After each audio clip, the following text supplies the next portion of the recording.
Some people say that mass immigration into the United States can help reduce world poverty.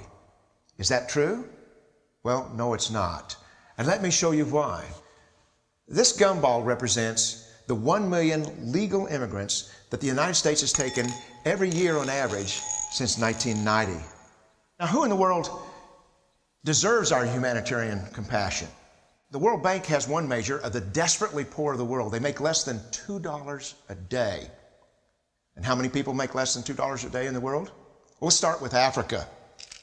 In Africa alone, there are 650 million people who make less than $2 a day. 650 million.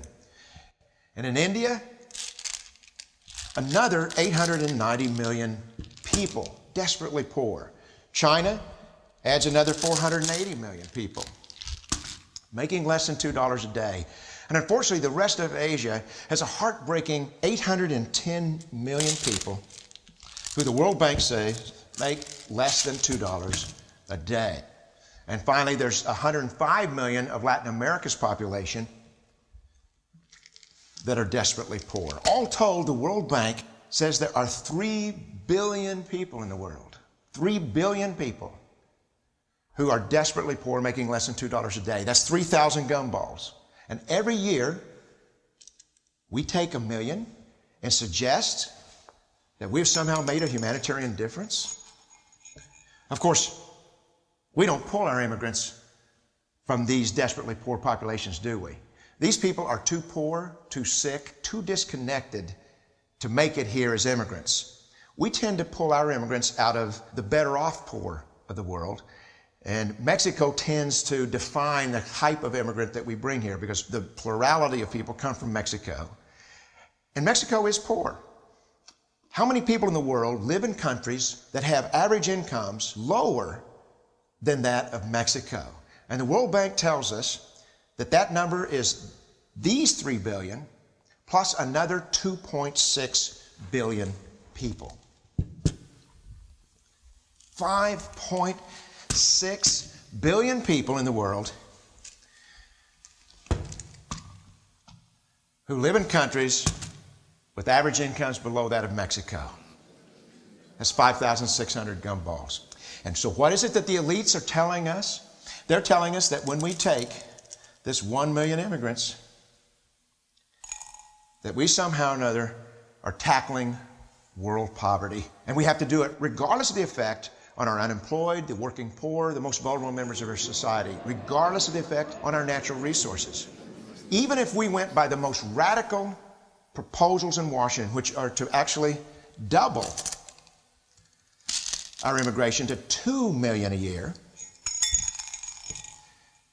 which would totally overwhelm our physical, natural, and social infrastructures, we couldn't make a noticeable difference. And we may be really hurting the impoverished people of the world because the million that we do take are among the most energetic, often the better educated, certainly the most dissatisfied people that if they did not immigrate would be the agents for change to improve the lot of all the people in these countries.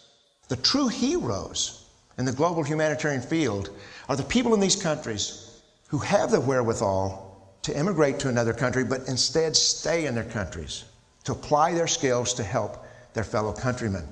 Unfortunately, our immigration system tends to entice these very type of people to abandon their countrymen.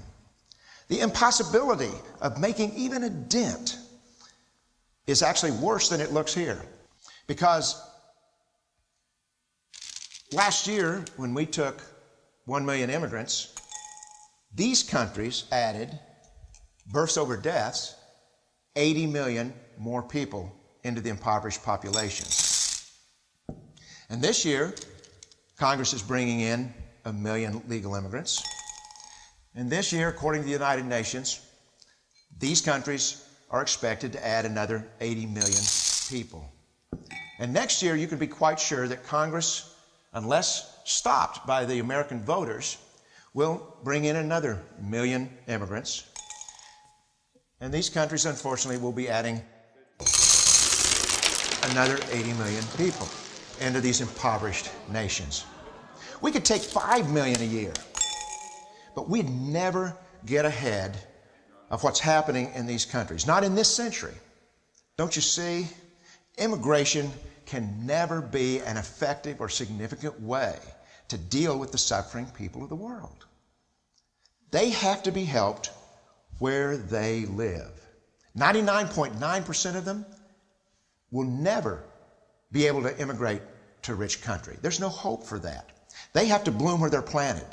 The only place that 99.9% of these people can be helped is where they live. Let's help them there.